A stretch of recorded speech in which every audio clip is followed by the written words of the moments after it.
1세대 오타쿠 안노 히데아키는 1960년대생으로 TV만 보고 살았던 테레비꼬였습니다. 그의 아버지는 나무를 베는 일을 하다 팀원의 실수로 다리를 저는 장애를 입었고 세상이 자신을 그렇게 만들었다 생각하여 세상을 증오하며 살아왔습니다. 그렇게 안노의 아버지는 그 증오를 안노를 향해 풀어서 안노는 마음의 상처를 받았고 그럴 때마다 안노는 TV와 그림의 세계로 도피했습니다. 그런 안노가 주로 그린 그림은 기계나 거대 로봇이었고 대부분 팔다리가 뜯겨지고 파괴되는 그림이었습니다. 뭔가 결여된 자신의 마음이 반영된 게 아닐까라는 자신을 3인칭 시점으로 관찰하여 분석하는 일본 특유의 오그라드는 말을 하기도 한 그는 울트라맨과 같은 특촬물, 건담, 이데온, 썬더버드, 영미 SF 소설 유년기의 끝과 같은 작품들에게도 영향을 받으며 안노는 자신의 세계를 만들기 시작합니다. 그렇게 만들어진 안노의 세상에는 자신이 결여된 점과 현실 세계에서 영향을 받아 탄생된 영혼들과 그것을 보완해주려는 사도가 존재했습니다. 그 사도들은 특촬물이나 건담과 같은 거대하고 특이한 형태를 가지고 있었고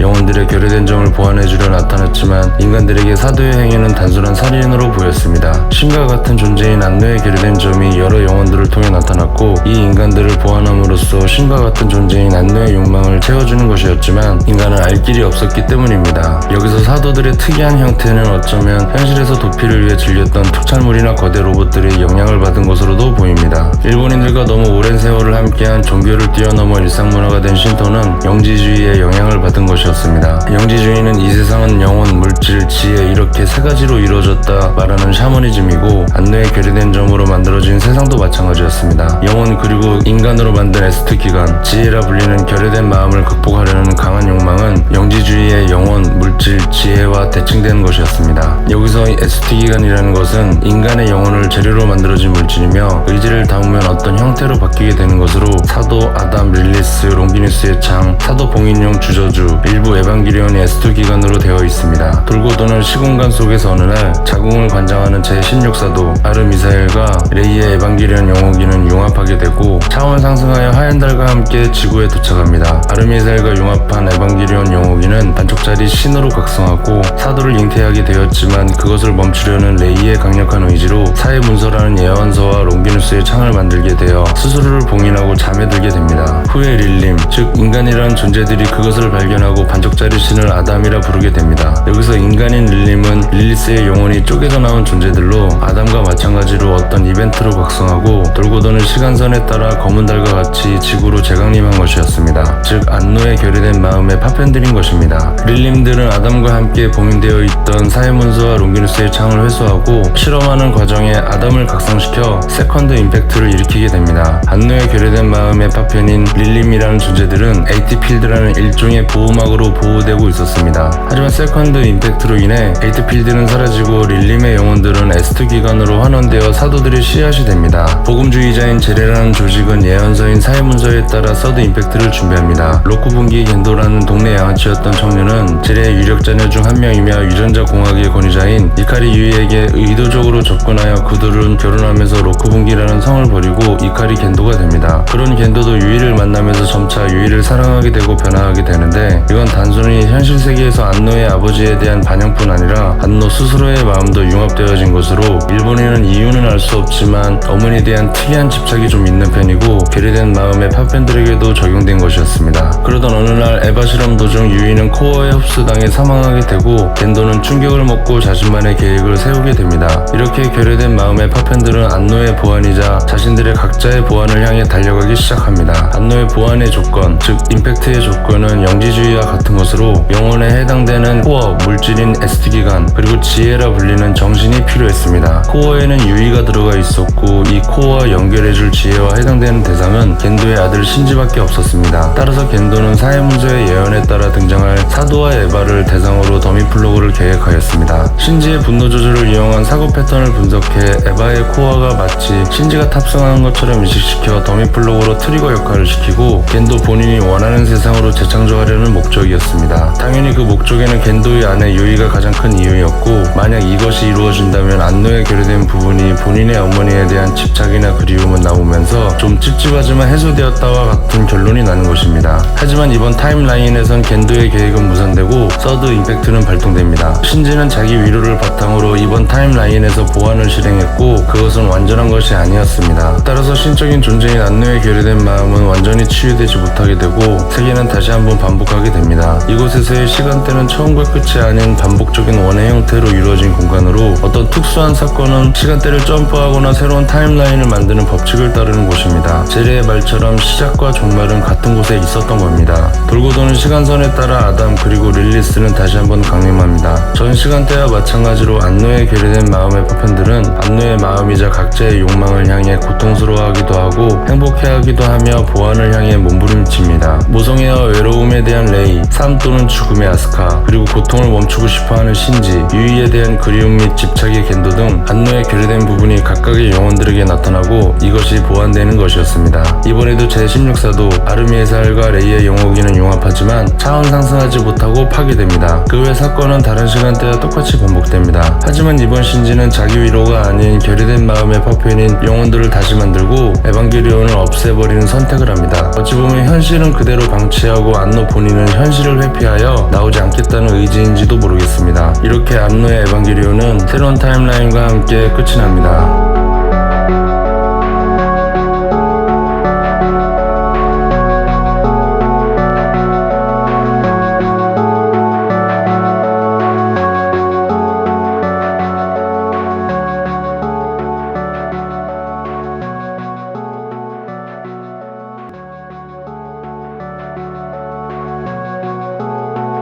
이번 영상은 신세기 에반게리온 TV판 및 엔드 오브 에반게리온의 간단한 스토리 정리였습니다. 또한 난해한 이야기를 쉽게 이해하기 위해 큰 틀에서 설명했습니다. 후에 신극장판에서는 안노의 새로운 다짐으로 에반게리온의 여러 시간선이 융합한 세계에서 안노의 에반게리온의 진정한 종결이 나오는데 이와 관련된 스토리 정리 영상은 따로 만들 예정입니다. 콘업은 B급 퀄리티의 마이너한 채널로 유튜브의 규정을 준수하며 선비주의적 성향을 지향하고 분석한 내용에 오류가 있을 수 있습니다. 대부분의 영상이 비판적이고 거친 영상으로 성향에 맞지 않으신 분들은 콘업의 모든 영상을 패스하시길 강력하게 추천드립니다. 부족한 영상 끝까지 봐주셔서 감사합니다.